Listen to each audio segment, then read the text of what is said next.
De onde vem a inspiração? Pergunta alguém um dia. Respondo, talvez de longe, de avião, barco ou bonde. Vem com meu bem de Belém. Vem com você neste trem. Das entrelinhas de um livro, da morte de um ser vivo, das veias de um coração. Vem de um gesto preciso, vem de um amor, vem do riso. Vem por alguma razão, vem pelo sim, pelo não. Vem por uma gaivota. Vem pelos bichos da mata. Vem lá do céu, vem do chão. Vem na medida exata. Vem dentro da sua carta. Vem do Azerbaijão, vem da transpiração. De onde vem a inspiração? De onde? De onde vem a inspiração? Vem da tristeza, da alegria, do canto da cotovia. Vem do luar do sertão. Vem, olha só quem diria, do beijo de uma paixão. De onde vem a inspiração? De onde? De onde vem a inspiração?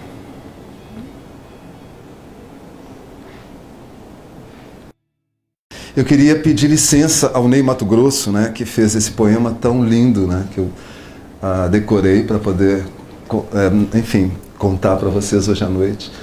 E, na verdade, eu queria complementar um pouco esse poema, imaginar uma complementação desse poema, né, de onde vem a inspiração. Né?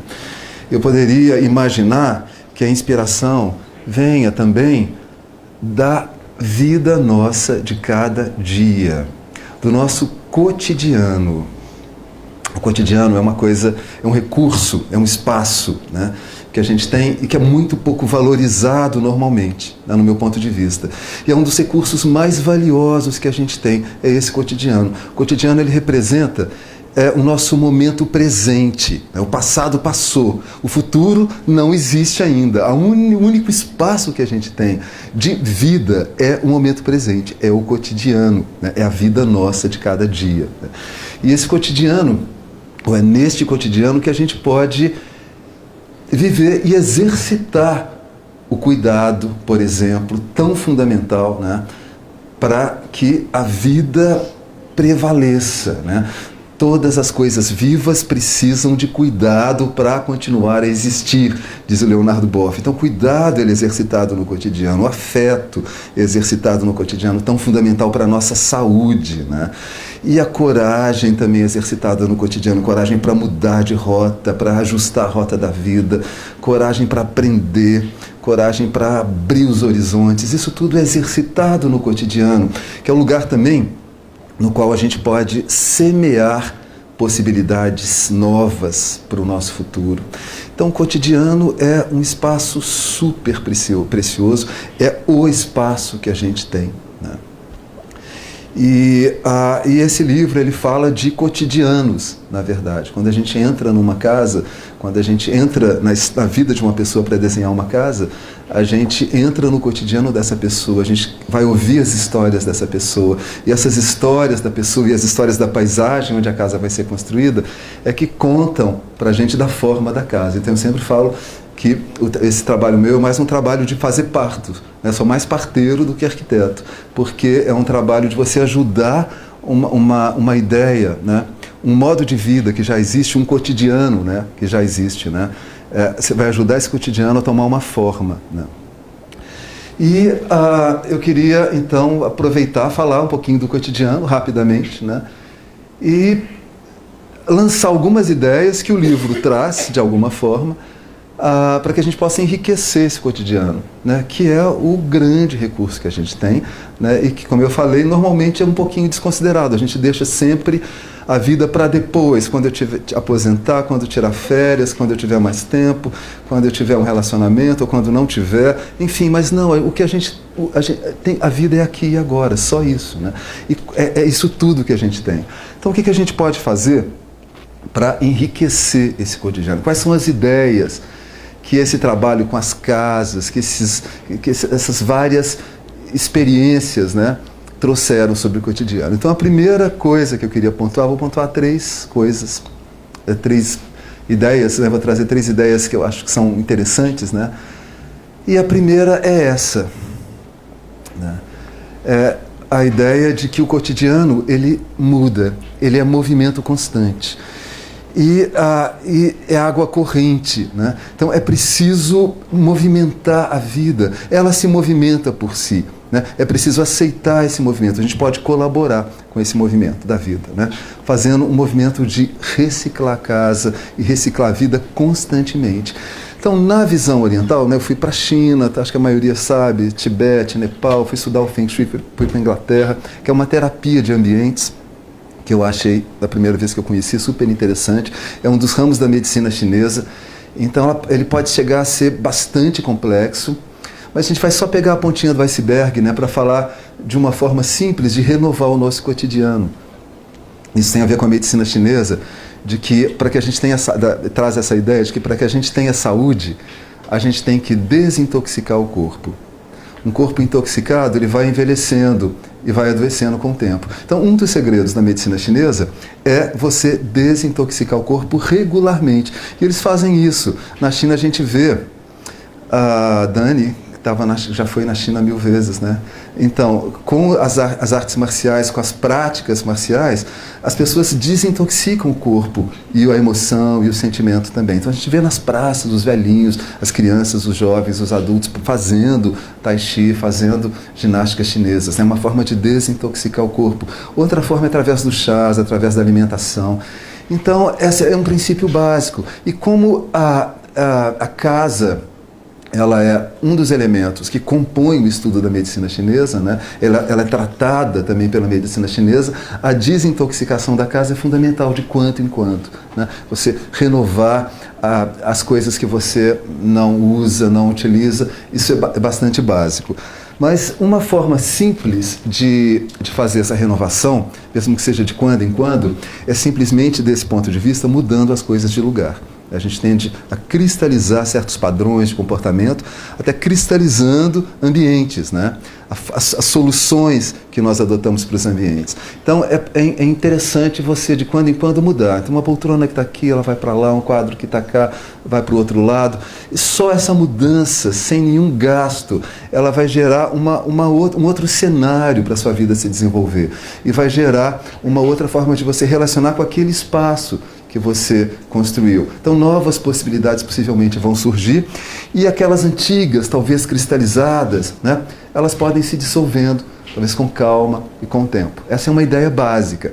Mas existem outras ideias correspondendo aos 5 elementos da natureza. Isso é a base da medicina chinesa, da cultura chinesa, esses 5 elementos. Tudo que existe de alguma forma, se encaixa num desses 5 elementos, né? Uma montanha pode ser lida de acordo com os 5 elementos, um rio, uma árvore, um órgão do corpo, uma fisionomia, um temperamento de uma pessoa, um temperamento de um ambiente. Tudo pode, de alguma forma, ser entendido de acordo com essa matriz simbólica, né? São 5 ideias fundamentais, 5 arquétipos, né? E, é claro, como eu falei, os ambientes podem ser olhados desse ponto de vista. Então, terra significa espaço, metal é o outono, é um retorno para o centro, água. A água sempre procura a fresta menor para penetrar. Então a água fala de intimidade, de profundidade, de cuidado. Madeira é a primavera, a expansão, é movimento. E fogo fala de brilho, de beleza. Então uma forma da gente trabalhar essas 5 ideias na casa seria, primeiro, abrindo espaço na casa, né? Liberando as coisas que não servem, como eu já falei, fazendo essa desintoxicação da casa, esse destralhamento da casa e da vida. Segundo a Dona Francisca, minha faxineira, a palavra é destralhamento, né? Você liberar as tralhas, as coisas que você não usa, que estão quebradas, que não funcionam. Esse movimento de desintoxicação, ele vai abrir espaço para que o novo possa se aproximar, ou para que a saúde da casa possa se regenerar, possa aflorar naturalmente, né? E o espaço, ele é conquistado realmente destralhando a casa, liberando o ambiente, abrindo espaço para que coisas novas possam acontecer. A água, ela fala de intimidade e de cuidado. Então, ela fala de detalhes. Se é possível, a água ela consegue se infiltrar nas mínimas frestas. Então, ela fala do cuidado com esses detalhes, com os mínimos detalhes do cotidiano. Então, a Dona Francisca também, que é minha mestra de cultura popular, né, minha faxineira, rezadeira, mestra de cultura popular, ela sempre fala uma coisa muito interessante. Ela representa essa mulher forte do nosso interior, representa a cultura das avós, das tias, essa cultura do cuidado, né? Então, ela sempre fala que o cuidado tem que estar presente nos mínimos detalhes do cotidiano, porque Deus mora nos detalhes. Então é importante você cuidar dos detalhes, né? Então, são os detalhes, aquilo que você coloca na entrada da sua casa, né? Pelo Feng, o objeto que está na entrada, na reta de visão da entrada, ele conta 50% de toda a sensação que você tem daquele lugar. Ele marca, é a primeira impressão marcante, né? E a Dona Francisca concorda com isso. Ela fala que, na verdade, não só a entrada, mas o seu dia a dia deve ser marcado com essa atenção, com esse cuidado. Muitas vezes a gente guarda aquela toalha melhor para um dia de festa e não para o cotidiano. Guarda aquela louça mais bonita para um dia de festa e não para o cotidiano. Mas o cotidiano, ele deve ser permeado desses objetos. É a arte no cotidiano, é a arte do cotidiano, desse cuidado, né? Então, a água fala, que é um outro elemento que pode enriquecer o nosso cotidiano, junto com a abertura de espaço, esse cuidado com as pequenas coisas do cotidiano, certo? Um aroma é uma forma de cuidado, né? Se a casa ela tem um certo perfume que te traz uma certa memória, que te agrada, né? Então, isso é um cuidado também com o ambiente que você tem. O fogo é a chama, ele sobe, ele espalha, ele brilha. E o fogo, ele fala de calor, de movimento, né? Ele espaço vertical para crescer, como as catedrais, aquelas torres são fogo, né? Imagem do fogo. Então, essa é uma casa que a gente reformou dos anos 30, né? Era uma casa toda cinza, bem fechadinha, bem apertada, toda compartimentada. E as duas pessoas eram também assim, né? Pessoas que estavam com a vida muito fechada dentro desse espaço. E a primeira, com as histórias que a gente ouviu, a primeira ideia foi de abrir espaço, né? E entrar com essa linguagem do fogo, né? Então teve um artista plástico que fez aquela parede, a gente quebrou as paredes, né? E criamos essa possibilidade de diálogo. Aí veio um outro artista plástico, trouxe o quadro e o calor também, o vermelho do chão. Então, o teto, a gente tirou o forro, o teto subiu. Então, são formas de atrair essa linguagem do fogo, que fala de brilho, que fala de expansão, que fala de crescimento também. E o fogo, ele está presente também nos objetos significativos, nos objetos que contam histórias, nos objetos que têm a ver com o seu temperamento, né? Então, os objetos, segundo uma escritora hoje muito conhecida, chamada Marie Kondo, uma japonesa, fez um livro super famoso sobre arrumação de casa, né? virou um best-seller esse livro, mas ela fala uma coisa interessante, ela fala que você deveria ter em casa somente os objetos que te trazem alegria, ou principalmente os objetos que te trazem alegria, né? Se ela pudesse resumir a mensagem dela numa frase, seria essa, né? Então, essa é uma proposta do fogo, são objetos que te trazem alegria. Alegria é o sentimento associado ao fogo na medicina chinesa, né? Então, são objetos que contam histórias, que têm significados, que te lembram de situações, de lugares, de pessoas especiais. Então, a casa começa a contar histórias para você mesmo, te lembrar de quem você é, do caminho que você trilhou, do que você quer chegar, né? São esses objetos que contam histórias, né? Uma outra forma também de você trabalhar a casa é fazer um estudo dos temperamentos, de quem vai morar, né? Ou de um temperamento principal de quem está habitando. Então a gente fez nessa casa o estudo dos 4 temperamentos, né? E a gente fez a casa para um temperamento, que no caso foi o sanguíneo, então tem toda uma história, né? A pessoa, ela entra numa casa que de alguma forma a corresponde, tem uma relação com aquele temperamento dela. E o fogo está presente também na beleza. E desse ponto de vista, a beleza está presente na natureza, nos elementos da natureza, ou na arte, né?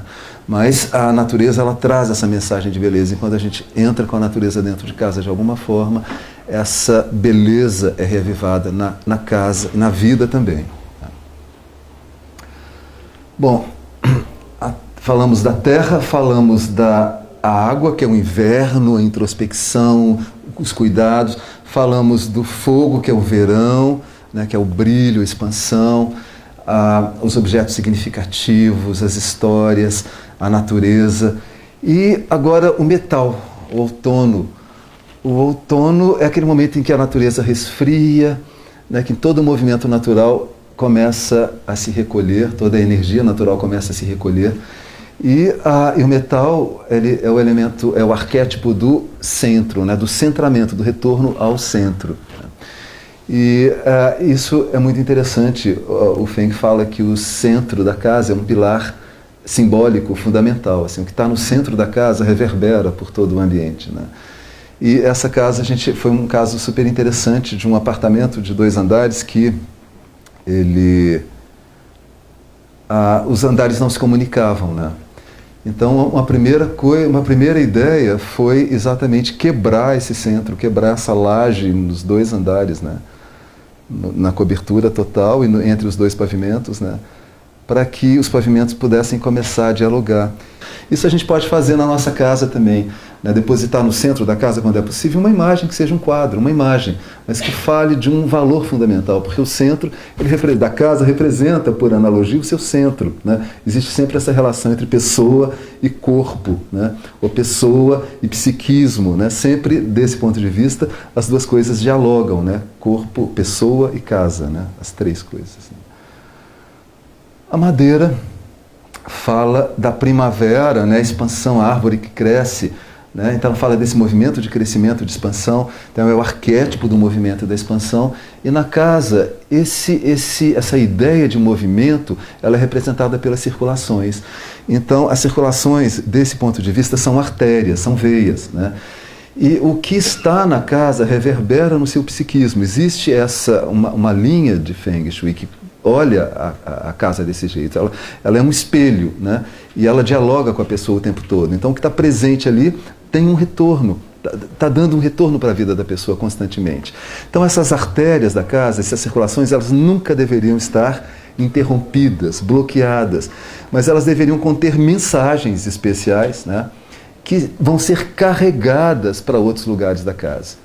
O que está na circulação, seja um quadro, seja uma cor, seja uma luz, seja um revestimento, aquilo é transportado, é por ali que você passa, é com aquela sensação daquele lugar que você atravessa que você chega numa outra área da casa, ou que você sai da casa e se atravessa, aí você colhe uma informação, o seu olhar, o seu sentimento é vermelho, é azul, é branco, é alto, é baixo, que sensação que você colhe nessas circulações. Então esse movimento, e a informação presente nesse movimento, ela vai ser levada para as várias áreas da vida, né? Então essas circulações, elas devem ser trabalhadas, devem ser desimpedidas, né? Enfim, então só uma degustação, né, de 5 formas que podem ajudar a enriquecer o nosso cotidiano. Então, terra, fogo, metal, água e madeira, né? Criar espaço, cuidar dos detalhes do cotidiano, criar a beleza. Ela é criada através dos objetos significativos que contam histórias sobre você mesmo, ou de objetos da natureza, ou objetos de arte. A madeira, as circulações podem ser trabalhadas especialmente, né? E o metal, o centro, né? Quer dizer, o centro da casa como seu centro, como seus valores fundamentais, coração da casa como seu coração ali representado, dialogando. Então são formas da gente trabalhar a casa e trabalhar o nosso cotidiano, inserir na casa cotidiano alguns lembretes interessantes, né? Uma outra forma é a leveza, né? É claro que a gente prefere que o cotidiano seja leve, né? Então, na verdade, essa leveza ela tem que ser exercitada, né? Ela não vem de graça, como diz a Dona Francisca, a graça não vem de graça, a gente tem que fazer a nossa parte. Então a leveza tem que ser conquistada também. E nesse caso da leveza, eu acho interessante a gente lembrar que a nossa casa não está solta no espaço, né? Nenhuma casa está solta no espaço, ela está numa cidade, num bairro, numa cidade, né? Então ela está dialogando com essa cidade, recebendo informação dessa cidade também. Então é importante a gente lembrar que a gente está numa outra casa além da nossa pequena, numa casa maior que a nossa casa-cidade, né? E eu acho interessante citar que existem hoje em dia, acho que a maioria conhece, essas cidades modelo, que são as ecovilas, né, que estão acontecendo pelo mundo afora, né? Essa é uma ecovila pioneira, onde eu fui hóspede por longo período, a Findor. Esse aqui sou eu, quando eu tinha muito cabelo, dava para fazer rabo de cavalo. Peraí. Aqui. Exatamente aqui. Então, na verdade,